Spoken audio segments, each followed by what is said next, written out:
আজ বাঙালির স্বাধীনতা দিবস। ৪৭ বছরে কি পেলাম এই নিয়ে প্রশ্ন তোলা যেমন সহজ, তেমনি এও অস্বীকার করে লাভ নেই যে বাঙালির পাটকলের টাকা থেকে অর্জিত সকল ধন সম্পদ লুটে পশ্চিম পাকিস্তানে নিয়ে যাওয়া আর বাঙালির জন্য সরকারের সেনাবাহিনীতে প্রতিনিধিত্বের সুযোগ আটকে রেখে শাসনযন্ত্র চালানো পাকিস্তানিদের হাত থেকে মুক্তি পেয়ে বাঙালির এই দেশকে তলাবিহীন ঝুড়ি থেকে বিশ্বের অন্যতম সম্ভাবনাময় অর্থনীতি হিসেবে প্রতিষ্ঠা করা গেছে এই দশকগুলোতেই। কিন্তু এই সাফল্য, এই সম্ভাবনার পথ মসৃণ ছিল না কখনো। স্বাধীনতার মাত্র 4.5 বছরের মাথায় বঙ্গবন্ধু শেখ মুজিবুর রহমানকে সপরিবারে হত্যার মধ্য দিয়ে 1.5 দশকের অধিক কাল দেশে সেনা শাসন চলে নানা কায়দায়। আবারও অভ্যুদয় হয় পরাজিত পক্ষের রাজনীতি, আর প্রশ্ন তোলা শুরু হয় আমাদের স্বাধীনতা সংগ্রামের যৌক্তিকতা এবং নেতৃত্ব নিয়ে। এরপর 2 দশকের বেশি সময়কাল ধরে মুক্তিযুদ্ধের ইতিহাস বিকৃতি এবং ধামাচাপা দেওয়ার রাজনৈতিক এবং কৌশলগত লড়াই চলে দাপটের সঙ্গে। দীর্ঘ সংগ্রাম ও সশস্ত্র লড়াইয়ে স্বাধীনতা ছিনিয়ে আনার বীরত্ব গাথার উদাহরণ বাঙালির মতো খুব বেশি নেই এই জগতে। কিন্তু বছরের পর বছর কোণঠাসা হয়ে মার খাওয়া, প্রাণ দেওয়া জাতির বীরত্বের গল্প, পরম পরাক্রমশালী পাকিস্তান সেনাবাহিনীকে পিছু হটানোর সেই বীরত্বের গল্প, বা সশস্ত্র সংগ্রামের প্রস্তুতি, নিয়মতান্ত্রিকতা এবং ন্যায্যতা বিশ্বব্যাপী প্রতিষ্ঠার প্রজ্ঞার গল্প কি গত ৪৭ বছরেও যথেষ্ট বলেছি আমরা? আজ এই দিনে আবারও আমরা তাই এসব নিয়েই জানতে চাইব, এমন বীর মুক্তিযোদ্ধাদের কাছ থেকে যাদের সৌভাগ্য হয়েছিল বাঙালির যুদ্ধ জয়ের রাজনীতি ও সমরনীতিকে কাছ থেকে দেখার।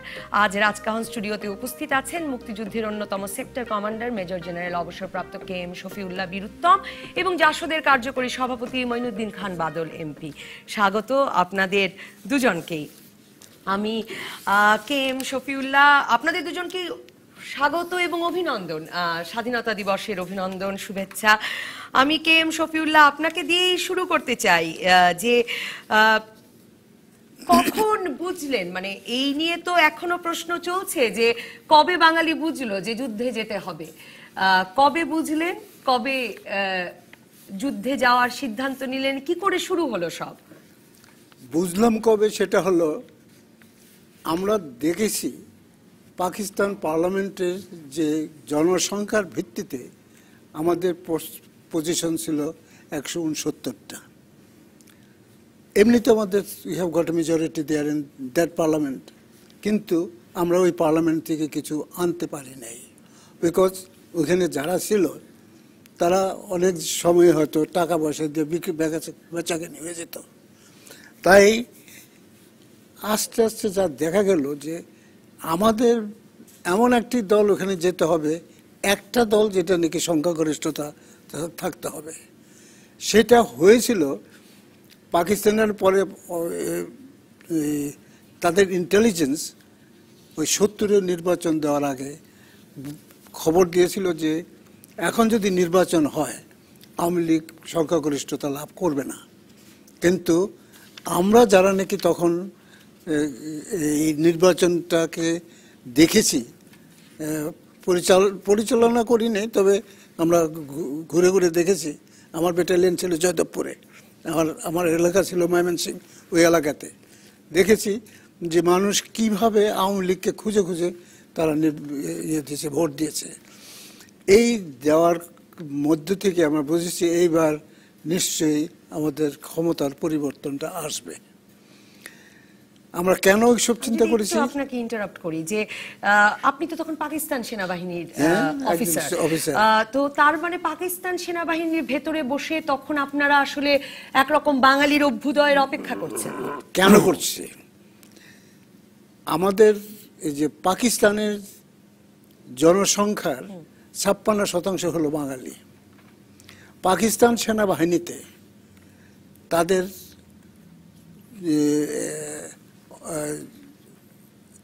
মানে সিপাহীদের সংখ্যা ছিল রাফলি অ্যাবাউট তখন প্রায় 5 লক্ষর মতো।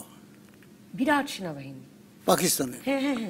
কিন্তু বাঙালিদের ওখানে রিপ্রেজেন্টেশন কত ছিল?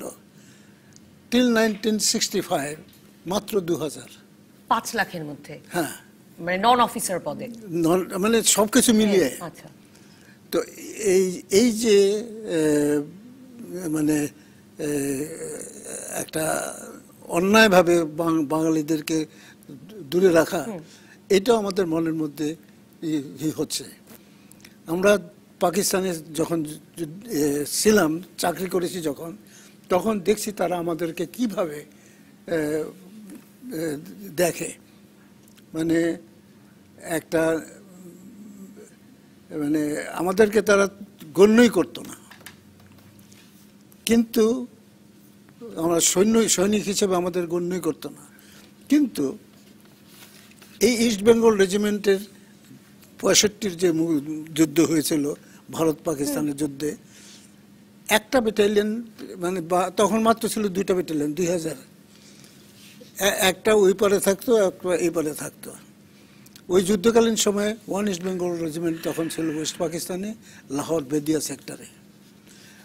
ওই যুদ্ধে এই battalion earned the highest number of gallantry award in that war. তো তাতে কি মানে এই বীরত্বের পুরস্কার পাওয়ার পরে কি পাকিস্তানের শাসকরা বুঝতে পারলো যে? বুঝতে পারলো না তারা, তারপরেও বুঝে নাই। তারপরেও আমাদেরকে till 1970 total representation was 8 battalion, মানে roughly 8,000।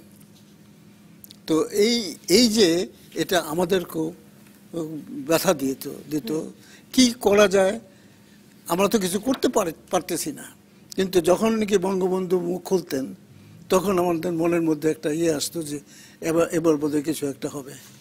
আমি আপনার কাছে আরো বিস্তারিত জানতে চাইবো, কারণ আমার মনে হয় যে এই যে সেনাবাহিনী এবং রাজনীতির, মানে আপনারা তো তখন ব্যারাকে, আপনারা ভেতরে, একে তো আগরতলা মামলার সময় কিছু লিঙ্ক বোঝা গেল রাজনৈতিক নেতৃত্বের সঙ্গে, বঙ্গবন্ধুর সঙ্গে সেনাবাহিনীর, কিন্তু এই যে আপনারা ব্যারাকে বসে অপেক্ষা করছেন যে 70-এ একটা রাজনৈতিক পরিবর্তন আসবে, বা তারপরে বঙ্গবন্ধু তার বার্তায় বলছেন যে সাধারণ মানুষকে বলছেন যে ইপিআর বেঙ্গল রেজিমেন্ট আনসারদের সাহায্য চান, এই ঐক্যের জায়গাটি কখন আপনারা খুঁজে পেলেন? কি ধরনের আলোচনা হয়েছিল? এটা আমি আপনার কাছে জানতে চাইবো আরো বিস্তারিত।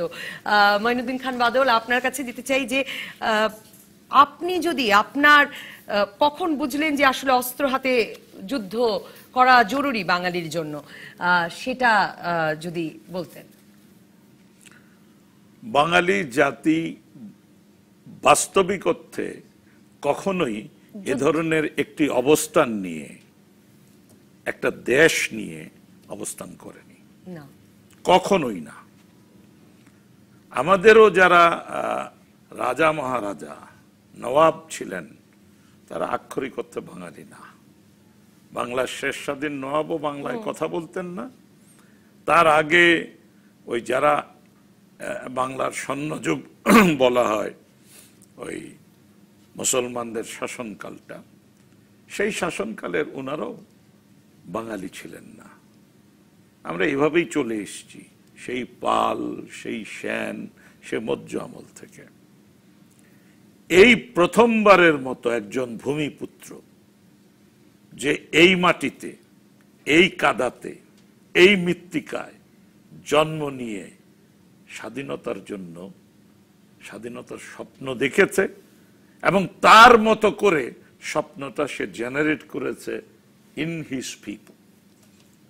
এবং স্বপ্নটা যখন জেনারেট করে, তখন স্বপ্নটা কি জেনারেটই করলেন বঙ্গবন্ধু, নাকি স্বপ্নটা উস্কে দিলেন? কারণ বাঙালির তো আবার একটা অ্যাসপিরেশন ছিল সবসময় বাংলার একটা, মানে 47-এ তো। আমি একটা কথা বলি, বাঙালির অনেক কিছুই ছিল, কিন্তু এই যে আপনি একটি দেশ চাই, আমরা একটা জাতি, আমরা একটা দেশ চাই, এই অবস্থানটি পরিষ্কারভাবে তার নেতৃত্বে এসছে। আমি খুব ছোট করে বলি, আপনি সবসময় বুঝবেন স্লোগান দিয়ে মুভমেন্টের, তোমার আমার ঠিকানা পদ্মা মেঘনা যমুনা, এই যে আসছে। আমরা ছাত্রলীগের, আপনি বললেন কখন থেকে যুক্ত হয়েছি, আমি এই ছাত্রলীগের যে নিউক্লিয়াস ছিল, সেই নিউক্লিয়াসে আমি 66 থেকে যুক্ত হয়ে গেছি। সুতরাং স্বাধীনতা কল্পনা করছি, সেটা মাথায় ঢুকে গেছে। তো অনেকে তো বলেন স্বায়ত্ত শাসন কল্পনা করেছিলেন। ওই স্বায়ত্ত শাসনের রাস্তায় অগ্রসর হয়েছেন, কিন্তু ওই স্বায়ত্ত শাসন দিলে আর কিছু বাকি থাকে না। ওটা নিয়েও পাকিস্তানিদের অনেক লেখাজোখা আছে।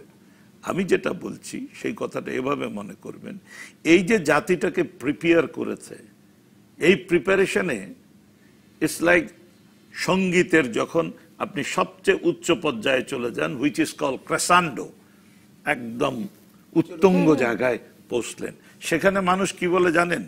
সেই আপনি এই ধরনের প্রশ্ন করবেন কিনা জানি না, কিন্তু আমি লিখে এনেছি। সেটা হলো আমেরিকান স্বাধীনতা যুদ্ধের এক সময়কার অন্যতম ব্যক্তি, Virginian patriot, he was a lawyer, Patrick Henry. একটা সময় এসে সে বলছে, লম্বা বক্তৃতা, তার বক্তৃতার শেষ জায়গাটা লক্ষ্য করেন, is life so dear or piece so sweet as to be purchased at the price of chains and slavery? Forbid it, Almighty God. I know not what course others may take, but as for me, give me liberty or give me death. মানে জীবন এবং শান্তির মূল্য এত এত মিষ্টি হতে পারে না স্বাদ, যে তার জন্য স্লেভারি, দাসত্ব মেনে নিতে হবে। এই যে একটা স্টেজে এসে সে যখন পার্লামেন্টে বলছে অন্যরা কি নেবে আমি জানি না, as for me give me liberty or give me death, এই মানুষ ওই জায়গায় পৌঁছে, এই জায়গায় লক্ষ্য করেন, রক্ত যখন দিয়েছি রক্ত আরো দেব, কেউ এই লক্ষ্য করেন। সো দ্য কোয়েশ্চেন ইজ, এই যে প্রিপারেশনটা, এই প্রিপারেশন, আমি অন্য কোন রাজনৈতিক বিতর্কে যেতে চাই না, এই যে বাঙালিকে এই জায়গায় আনা, যেখানে বাঙালি বলতে পারে হয় জীবন দেব, হয় জীবন, হয় মৃত্যু, না হলে স্বাধীনতা।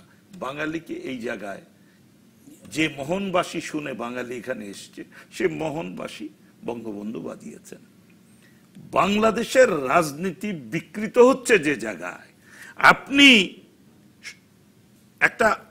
একটা পক্ষ আপনি কন্টিনিউয়াসলি চেষ্টা করছেন যে তার প্যারালাল হয়ে যাওয়ার জন্য, তাকে ছোট করার জন্য, ওইখানে বাংলাদেশের রাজনীতি রক্তাক্ত হচ্ছে।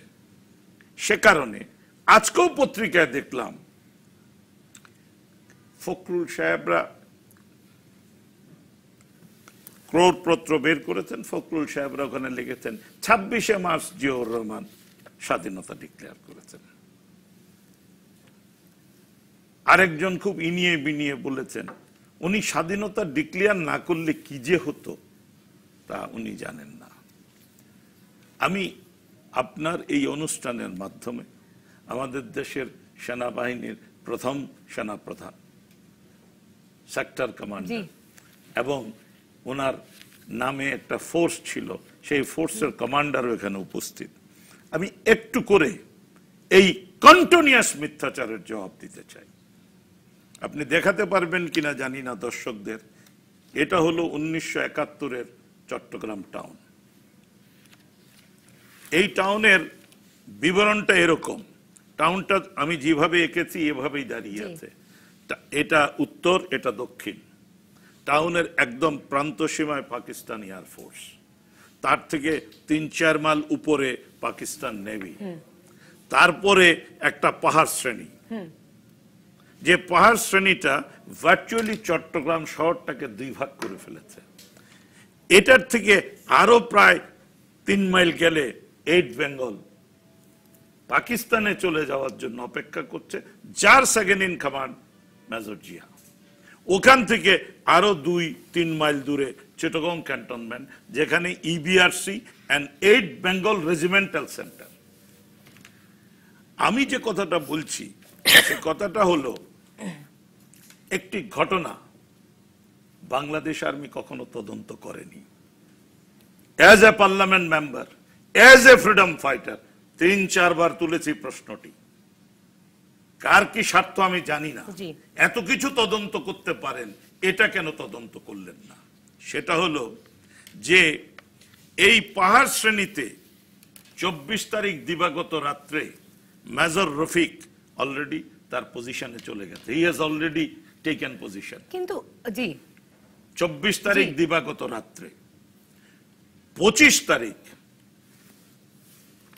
24 তারিখ দিবাগত রাত্রে যেহেতু ব্রিগেডিয়ার মজুমদারকে ঢাকায় নিয়ে এসে বন্দি করা হয়েছে, সেকেন্ড সিনিয়র লোক lieutenant colonel MR Chowdhury, third ওয়াজ মেজর জিয়া।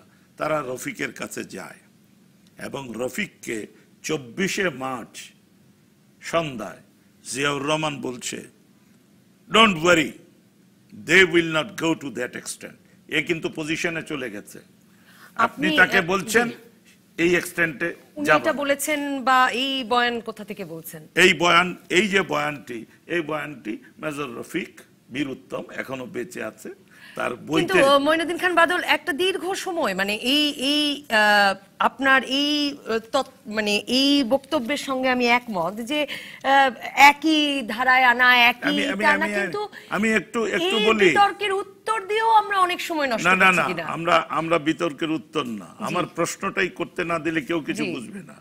আমি প্রশ্নটা করছি যেটা বিতর্ক না, সর্বজন স্বীকৃত সত্য। সেটা হলো যে 25শে মার্চ দিবাগত রাত্রে বালুচ রেজিমেন্ট ঢাকায় যেমন আক্রমণ হয়েছে, চট্টগ্রামও আক্রমণ হয়েছে। সেই আক্রমণে এই EBRC and 8 Bengal regimental headquarter কচুকাটা করেছে বাঙালিদেরকে। সেইখান থেকে কিছু সৈনিক বেঁচে, আমি এই ম্যাপটা এই জন্যই দেখিয়েছিলাম, জিয়াউর রহমানের 8 বেঙ্গলে চলে এসছে রক্তাক্ত অবস্থায় এবং বলেছে, স্যার 2টা ফায়ার দেন, 2টা মর্টারের ফায়ার দেন, আমাদের বউ বাচ্চা ধ্বংস হয়ে যাচ্ছে, কচুকাটা হচ্ছে। তিনি তা করেননি। এখানে একটা ব্যাপার আছে, এই ব্যাপারটাকে আমি শক্ত করে ধরতে চাই। ইনারা কিন্তু সবসময় বলেন উই আর জেন্টলম্যান অফিসার, আর আমার অফিসারের আরেকজনের স্ত্রী আমার কাছে অত্যন্ত সম্মানিত ব্যাপার। এখানে কচুকাটা হচ্ছে, তখন জেন্টলম্যান অফিসার কেউ থাকেননি। At the same time Rafiq এখান থেকে চিৎকার করছে যে, sir I am the lone officer, যারা পজিশনে গেছি, আপনি স্যার এখানে চলে আসেন, ইউ টেক দ্য কমান্ড। উনি ওইখানেও যাননি, উনি এইখান থেকে রেল লাইন ধরে কর্ণফুলী ক্রস করে বোয়ালখালীতে গেছেন এবং আমি প্রথম ব্যক্তি যাকে বোয়ালখালীতে গ্রহণ করেছি, এবং পুরো 26শে মার্চ উনি বোয়ালখালী ছিলেন। তাহলে উনি, মঈনুদ্দিন খান বাদল, আমার কথাটা শেষ করি, পুরা 26 তারিখ উনি বোয়ালখালীতে ছিলেন, 27 তারিখ এসে উনি ওনার ঘোষণা দিয়েছেন। এই ঘোষণাটাইও এই জন্য আজকে জাতির সামনে বলছি, উনার মাথা থেকে উনি দেননি। বোয়ালখালীতে বিকেলের দিকে আওয়ামী লীগ নেতা MNA ওহাব সাহেব, চক্ষু ডাক্তার জাফর সাহেব, কায়সার সাহেব, ওনারা গিয়েছেন এবং ওনাকে কথা বলেছেন যে একজন সামরিক কর্মকর্তা যদি এটা বলে জনগণের মধ্যে আমরা লড়াই করছি, এ প্রতীতিটা হবে। উনি 26 তারিখ আসেননি, উনি 27 তারিখ গেছেন এবং 27 তারিখ প্রথম বক্তব্যটাতে। বাদল, আমি আসবো আপনার কাছে আবারও, কারণ যারা এর উল্টো তত্ত্বটা দেন এবং আমাদের জন্য, আপনি বারবার বলেন যে আপনাদের ফ্রিডম জেনারেশন, আপনার ভাষায় মানে মুক্তিযুদ্ধের প্রজন্ম ধীরে ধীরে কমে আসছে, মুক্তিযুদ্ধের প্রজন্মের প্রতিনিধিত্বকারী মানুষ, কিন্তু মুক্তিযুদ্ধের প্রতিনিধিত্বকারী মানুষ, সেনা কর্মকর্তা যারা বীর মুক্তিযোদ্ধা ছিলেন, বীর উত্তম, বীর প্রতীক হয়েছেন, তাদের কাছে তো আবার আমরা জিয়ার বীরত্ব গাথাও শুনি, কাজে তাদের কেউ আজকে উপস্থিত নাই। আমি বলছি, আমি জিয়ার বীরত্ব গাথা শোনেন, আমি জিয়াকে মেলাইন করার কোনো মহান দায়িত্ব নিয়ে এখানে বসিনি। আমি শুধু বলছি, আজকে যে কথাটা বলে গেলাম, if there is any mother son who can challenge it, যে 26 তারিখ উনি ঘোষণা দিয়েছেন, I will resign from my MPship. Major general Shafiullah, আপনার কাছে যে জানতে চাচ্ছিলাম যে আপনি বলছিলেন যে আপনারা তখন 70-এর নির্বাচনের জন্য অপেক্ষা করছেন, সেনাবাহিনীর ভেতরেও বৈষম্য ক্রমেই প্রকট হয়ে উঠছিল, শুরু থেকেই ছিল। তো আমি জানতে চাইব, যে বঙ্গবন্ধু 25শে মার্চ পাকিস্তানি বাহিনীর হাতে বন্দী হওয়ার আগে যে ওয়্যারলেস বার্তা দিয়ে গেলেন, সেখানেও তিনি বাঙালি জাতিকে বললেন যে তোমরা প্রয়োজনে police, Bengal regiment, EPR, answer এদের কাছ থেকে সাহায্য নাও। মানে বঙ্গবন্ধুই কি করে জানলেন যে আপনারা ভেতরে প্রস্তুত, আর আপনারাও যে বেরিয়ে আসবেন, আপনারাও যে আসলে নেমে আসবেন মানুষের সাহায্যে, সেটাই বা আপনারা কখন বুঝলেন? পলিটিক্যাল লিডার্সরা জায়গায় জায়গায় গিয়েছে। আমার অবস্থান ছিল জয়দেবপুরে, 2nd ইস্ট বেঙ্গল রেজিমেন্ট, আমি সেই ব্যাটালিয়নের 2nd ইন কমান্ড ছিলাম। আমার ব্যাটালিয়ন কমান্ডার ছিল একজন লেফটেন্যান্ট কর্নেল মাসুদুল হাসান খান, তাকে অ্যারেস্ট করে ক্যান্টনমেন্টে রেখে দেয়। এটা কোন সময়টায়? এটা ওই মার্চ মাসের ওই 15 তারিখের আগে। ও তখন যাচ্ছেন পলিটিক্যাল লিডাররা বিভিন্ন জায়গায়? তার আগের থেকে পলিটিক্যাল লিডারদের সাথে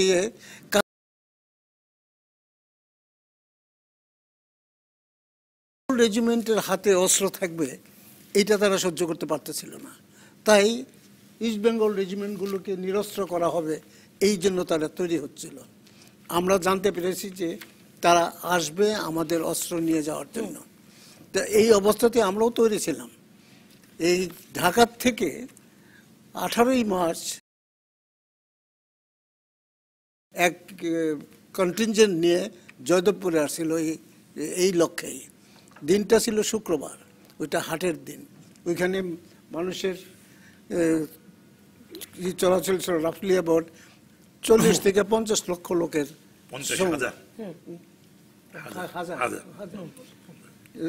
লোকের। তো ওইখানে তারাও বুঝতে পারছে যে কিছু একটা হতে যাচ্ছে। আমরা আগের থেকে জানতে পেরে আমার সাথে এর আগে 1 তারিখে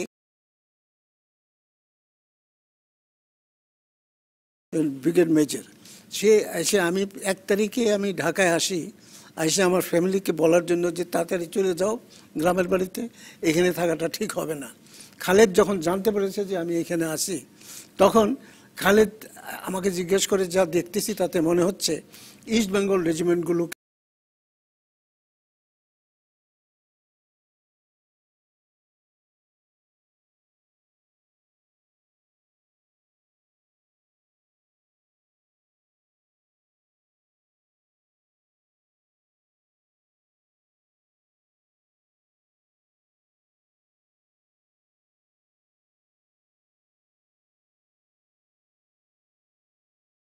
যে আমার কাছ থেকে নিতে হলে জোর করে নিতে হবে। তো কাজে নিতে এলো, এসে সাধারণ মানুষের চলাচলের কথা বলছিলেন। যে নীতি যখন আসলো, সে তার ট্রুপস নিয়ে ভিতরে ঢুকে নেয়। আমরা জানতাম যে সেই কাজে আসবে, তখন আমরাও তৈরি ছিলাম। সো তার ট্রুপসকে সে এক জায়গাতে রেখে তার কমান্ড স্ট্রাকচারকে নিয়ে গেটের দিকে ঢুকতে আসছে। আমি গেটে দাঁড়ানো, তো ব্রিগেড কমান্ডারের সাথে সে আমার গেটের দ্বারাই দেখে প্যালেসের চারদিকে মেশিন গান সেট করা। আপনারা যুদ্ধ প্রস্তুতি নিয়ে যুদ্ধকালীন সময়ে যেভাবে নাকি অস্ত্র না করেই তাদের ফিরে যেতে হলো। আর 25শে মার্চের না, ওইখানে আরেকটা কিছু, সে আমাকে জিজ্ঞেস করে যে why such preparation? I said I am surrounded by hostile element. I may be mobbed any time, but I am ready to protect myself. এটা বলে আপনি হ্যাঁ, আমি তাকে যে ইঙ্গিতটা দিয়েছি সে হয়তো সেটা বুঝে গেছে, এই জন্য সে আর বেশি কিছু নেয় নাই। ওই দিন যদি সে কিছু করতো, যুদ্ধটা কিন্তু সেদিনই লেগে যায়। 25শে মার্চ কি আপনাদের ওখানে আক্রমণ হলো কিনা, কখন বেরিয়ে এলেন আপনারা? আমরা ওই দিন তাকে পাঠিয়ে দেওয়ার পরে আমরা আস্তে আস্তে তৈরি হতে থাকি। ট্রুপস আমাদের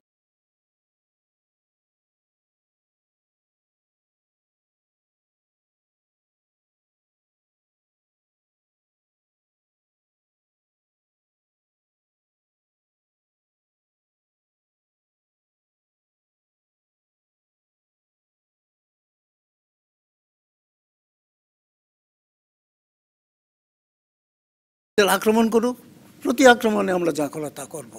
এর জন্য আমরা রাত্রে করে তাদেরকে সব বুঝিয়েছি। পরের দিন থেকে আমরা অবস্থান করতেছি।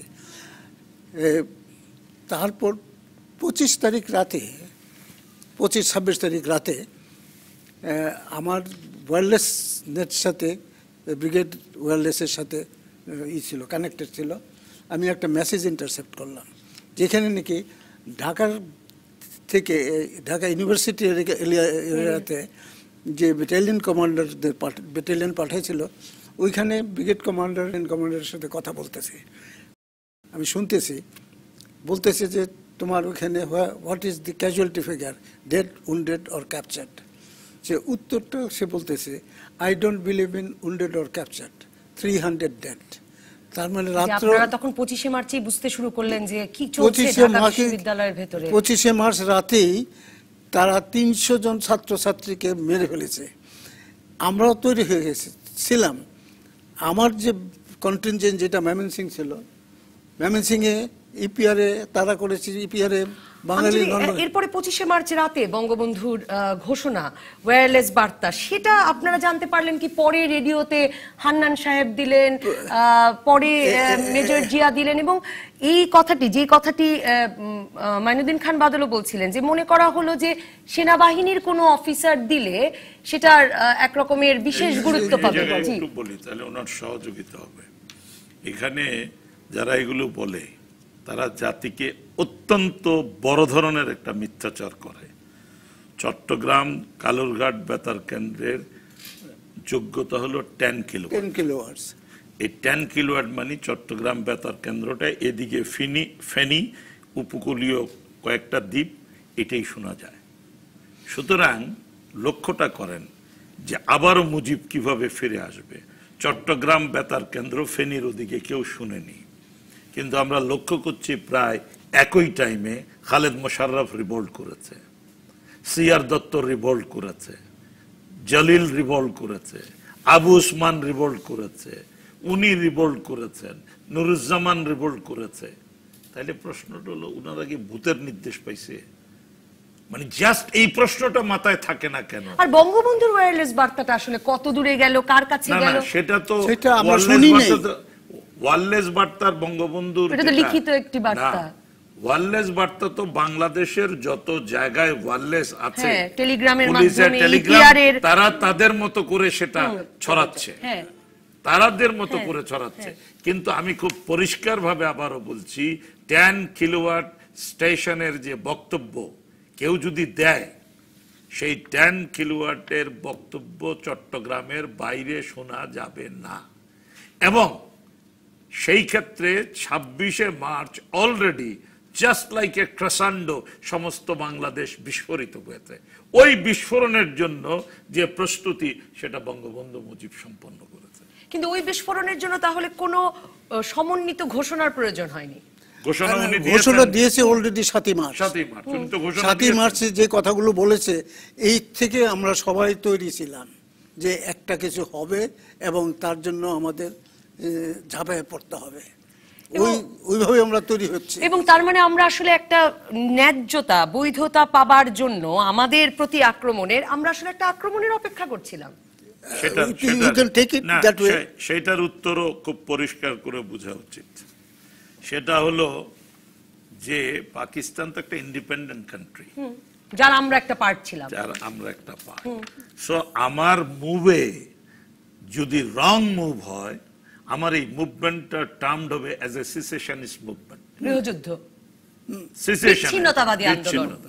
কোন বিচ্ছিন্নতাবাদী আন্দোলনকে জাতিসংঘের সনদে সিগনেচার করা কোন দেশ আপনাকে সমর্থন করবে না। ওই একই সময়ে বায়াফ্রা হয়েছিল, বায়াফ্রার এই বহু বছর ধরে চলছে এরকম বিচ্ছিন্নতাবাদী আন্দোলন তো আছে। এবং সেখানে আপনি এই জিনিসটাও লক্ষ্য করেন, বঙ্গবন্ধু কতটুক রিস্ক নিয়েছে সেটা বোঝার জন্য, কারণ এই জিনিসগুলোই আলোচনায় পাবলিকলি নিয়ে আসেন। উনি সবাইকে বলেছেন গো এন্ড রেসিস্ট, বলে ফেলেছেন যার যা আছে তা নিয়ে রুখে দাঁড়াও, কিন্তু নিজে রয়ে গেছেন কোথায়? বাসায়। পাকিস্তানিদেরকেও বলেছে যে তোমরা আমার ভাই, তোমরা ব্যারাকে ফিরে যাও। ওটা তো 7ই মার্চের কথা। আমি বলছি যে উনি 25শে মার্চ রয়ে গেলেন, এইটার ব্যাখ্যা করেন। এইটা কি? এইটার ব্যাখ্যাটা হলো যে কোন জঙ্গল থেকে নেতা পরিচালনা করছেন না, আত্মগোপনে থেকে। নো নো নো, এটার ব্যাখ্যাটা হলো মুজিব ওয়াজ নট চে Guevara, or he was not fiddle Castro, সেটাই তো মানে, আর হি ওয়াজ নট রেজিস দেবরে। তাহলে মুজিব কি? গণমানুষের নেতা। এবং সেখানে মুজিব বলছে আজকে এখানে এসে যদি আমাকে মেরেও ফেলে, আমার মৃতদেহ জীবিত মুজিবের থেকেও শক্তিশালী হবে। তাহলে একটা লোক অত্যন্ত নিঃসংকোচে মৃত্যুর অপেক্ষা করছে। ফর ইউর ইনফরমেশন, বঙ্গবন্ধুকে ওনার বাসা থেকে তুলে নেয় পাকিস্তান কমান্ডো ফোর্স। কমান্ডো ফোর্সের একজন সুবেদার তো তাকে মারতেই গেছিল, বোধহয় কমান্ডো ফোর্সের নেতা ছিল মেজর জেড এ খান। সুতরাং প্রশ্ন হলো, মৃত্যুকে সাক্ষাৎ জেনেই উনি অপেক্ষা করছিলেন। তার কারণ গণমানুষের নেতা মনে করেছে আমি যদি মারাও যাই সেটা আমার জাতিকে একটা প্রবল শক্তি দেবে। মেজর জেনারেল শফিউল্লাহ, 25শে মার্চ রাত থেকে আপনি বলছিলেন যে এর আগে থেকেই আপনাদের নিরস্ত্র করার উদ্যোগ প্রতিহত করলেন আপনারা, ভেতরে বেঙ্গল রেজিমেন্ট, বাইরে সাধারণ মানুষ, আপনারা মিলে। এবং 25শে মার্চ রাতটার কথা যদি বলি, 25শে মার্চ রাতে রাজারবাগে পুলিশ লাইনে পুলিশ প্রতিরোধ করলো, আপনারা যে যেখানে আছেন আপনারা প্রতিরোধ করলেন, মানে একটা যুদ্ধ তো 25শে মার্চ শুরু হয়ে গেছে। সেখান থেকে যুদ্ধটা এই পুলিশ 25শে মার্চ না বলে 26শে মার্চ, তার মানে কারণ 25শে মার্চ দিবাগত রাত, আসলে 26শে মার্চই তো। 26শে মার্চ শুরু হয়ে গেল, সাধারণ মানুষ মানে কৃষক শ্রমিক জনতা বুঝলো কখন যে তাদের অস্ত্র ধরতে হবে? তারা আপনাদের সঙ্গে আসলো কখন? আমরা যখন নাকি বেরিয়ে যাই তখন তারা আমাদের দিকে তাকাচ্ছিল, তারা আস্তে আস্তে আমাদের সাথে সম্পৃক্ত হতে থাকে। তাদের শুধু চাহিদাটা একটাই, অস্ত্র দাও আর ট্রেনিং দাও, এই দুইটা ছাড়া আর তাদের কিছু চাহিদা ছিল না। এখানে এই বয়স্ক মানুষ থেকে শুরু করে 10 থেকে 12 বছরের শিশু পর্যন্ত এসে আমাদের কাছে এই চাহিদা তাদের ছিল। মানে যে শীর্ষ মূর্ছনার কথা আসলে বলছিলেন মাইনুদ্দিন খান বাদল, মানে সারা দেশ তখন আসলেই প্রস্তুত যে তারা রক্ত দেবে, তারা স্বাধীনতা আনবে। এই জায়গায় কাস্ট্রোর একটা কথা আছে, কাস্ট্রো বলে মানুষ যখন জাগে এইভাবে তার মুক্তির তৃষ্ণায়, তখন আকাশের প্লেনকে সে মনে করে ঢিল মেরে ফেলে দেবে, মানে তার মাথার মধ্যে অ্যাটিটিউড হলো আমি ঢিল মেরে ফেলে দেব। সুতরাং মানুষ যখন এখানে যায় তখনই তো প্যাট্রিক হেনরির মতো বলে give me freedom or give me death. এই মানুষকে পৃথিবীর কোথাও কোনোদিন ইতিহাসের কোথাও থামাতে পারেনি। কিন্তু মানে পাকিস্তানি সেনাবাহিনী তো পরম পরাক্রমশালী, তাদের অস্ত্র আছে, তাদের সংখ্যায় তারা মনে করে যে তারা খুব পরাক্রমশালী। পাঞ্জাবিদের বিরুদ্ধে এই ছোটখাটো বাঙালি আমরা, মানে এই সাহস। আমরা বলছি যে তারা মনে করে যে তারা খুব পরাক্রম। আমরা এই 9 মাসে তাদের অবস্থা এমন করেছিলাম যে তারা পালাতে পারলে বাঁচে। শেষ পর্যন্ত তারা চেয়েছিল যে আমরা সিজ ফায়ার করি। এই সাবজেক্ট নিয়ে ইউনাইটেড নেশনে পর্যন্ত তর্ক বিতর্ক হয়েছে। জুলফিকার আলী ভুট্টো মানে তারা একটা যুদ্ধবিরতি করে একটা সমাধান করে আমরা বলছি না, তাদের আনকন্ডিশনাল সারেন্ডার করতে হবে, এবং এই করেই কিন্তু তাদেরকে আমরা যুদ্ধ করতে বাধ্য করেছি। জেনারেল অরোরা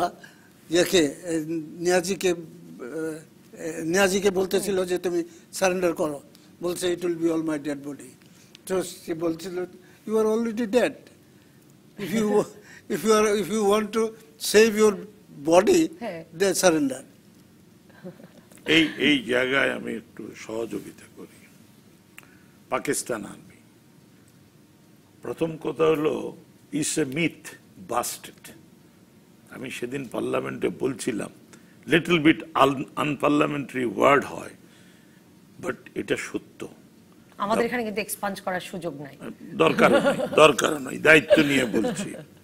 সেটা হলো পাকিস্তান আর্মি সম্পর্কে আমার বক্তব্য, আর্মি তার বেসিক ইনগ্রেডিয়েন্টস হলো শিভালরি। যার সহ্যটা নাই সে আর্মি না, সে অন্য কিছু।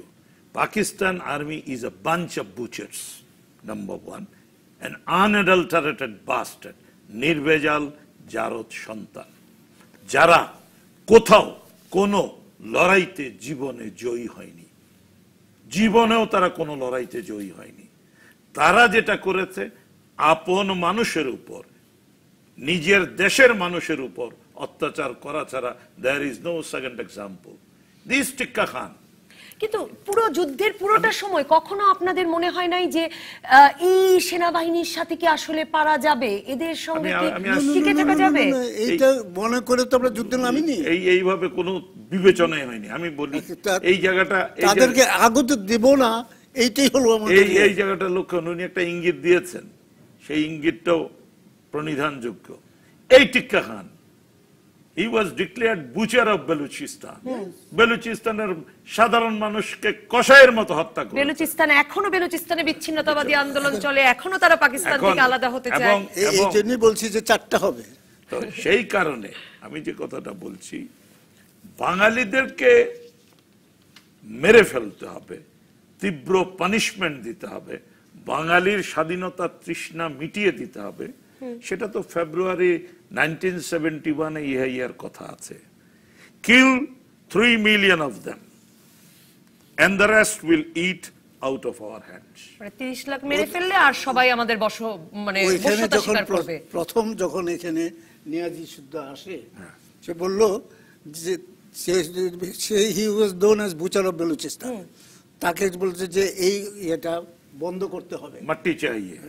তো তাকে সে বলল যে give me weapon and man, I will make sure the Bengalis forget the world independence for the rest of 100 years। এবং এই আমাদেরকে মেরে ফেলার পরিকল্পনার সাথে এরা যুক্ত। Lieutenant general Abdul Hamid Khan, major general Pirzada, major general Gul Hassan, major general Omar, major general Iftikhar Janjua, major general Khadim Hussain Raja, major general A.O. Mitha, major general Tikka, lieutenant general Tikka, Niazi, Rahim, Jamshed, এরা পরিকল্পনা করেছে। এবং সেখানে একটি উল্লেখযোগ্য ব্যাপার আমি মানুষের কাছে পরিষ্কার করতে চাই, এরা যে বাঙালিকে মেরে ফেলার পরিকল্পনা করছে, এদের মধ্যে মতভেদ ছিল। এদের একটা অংশের কথা ছিল যে বাঙালি এবং তার নেতা মুজিবকে জাস্ট ক্রাশ দেন, মেরে ফেলো। কিন্তু এদের মধ্যেই আবার কেউ কেউ ছিল যা না, মুজিবের গায়ে এখনো হাত দিও না। সে কারণেই হয়তো আমি বলছি নো নো নো নো, সে কারণ না, আমি প্রশ্নটাকে বুঝেন, মুজিবের গায়ে হাত দিও না। এই ওপিনিয়নের লোক কিন্তু ভুট্টু। তারা বিবেচনা করেছে যেটা, সেই বিবেচনাটা হলো মুজিব, জীবিত মুজিবকে নিয়ে আমরা বার্গেন করব, সেজন্য মুজিবকে বাঁচিয়ে 10ই জানুয়ারি ফেরার সময়ও বঙ্গবন্ধুকে তিনি কনফেডারেশনের প্রস্তাব দিয়েছিলেন। এই কথাটা শেষ করি, আপনি যে বলছেন এইটাও খেয়াল রাখতে হবে, এই একই সময় কিন্তু আমেরিকানসরা they have got their own programs. তাদের এখানে যে অ্যাম্বাসেডার, সে অ্যাম্বাসেডার বঙ্গবন্ধু মুজিবের সাথে দেখা করেছে, একের পর এক প্রস্তাবনা দিয়েছে। কিন্তু আমি যে শক্ত কথাটি এখন বলতে চাই সেটা লক্ষ্য করুন। এই যে এই চক্র যারা মৃত্যুর গান গাইতে চেয়েছে, এই চক্রের মধ্যে সামরিক চক্র আছে, বেসামরিক আমলা আছে, সবাই আছে। এখানে বলেছি 2টা ধারা আছে। একটি ধারা 71-এ পরাজিত হয়েছে, কিন্তু যারা বাঙালি এবং মুজিবকে ধ্বংস করতে চায়, সেই ধারাটি তাদের বাংলাদেশি বন্ধুদের নিয়ে, আবারও আই রিপিট, বাংলাদেশি বন্ধুদের নিয়ে ওই ধারাটি আপ টু 74 বঙ্গবন্ধু মুজিবকে সহ্য করেছে। 75-এর ঠিকই তারা ছবল দিয়েছে। অসংখ্য ধন্যবাদ মাইনুদ্দিন খান বাদল। আরো অনেক কিছু জানবার ছিল। মেজর জেনারেল KM শফিউল্লাহ, আপনাকেও অসংখ্য ধন্যবাদ আমাদেরকে আজকের দিনে সময় দেওয়ার জন্য। দর্শক, ধন্যবাদ আপনাদের যারা ছিলেন প্রথম পর্বের আলোচনায়। পরবর্তী পর্বে আমরা আলাপ করব পক্ষ বিপক্ষের রাজনীতি নিয়ে। আলোচনায় থাকবেন বঙ্গবন্ধু শেখ মুজিব মেডিকেল বিশ্ববিদ্যালয়ের উপ উপাচার্য অধ্যাপক ডাক্তার মোহাম্মদ শহীদুল্লাহ শিকদার, ঢাকা বিশ্ববিদ্যালয়ের অধ্যাপক ডক্টর মোহাম্মদ আনোয়ার হোসেন এবং অর্থনীতিবিদ অধ্যাপক ডক্টর মাহবুবুল্লাহ। সাথে থাকবেন আপনিও।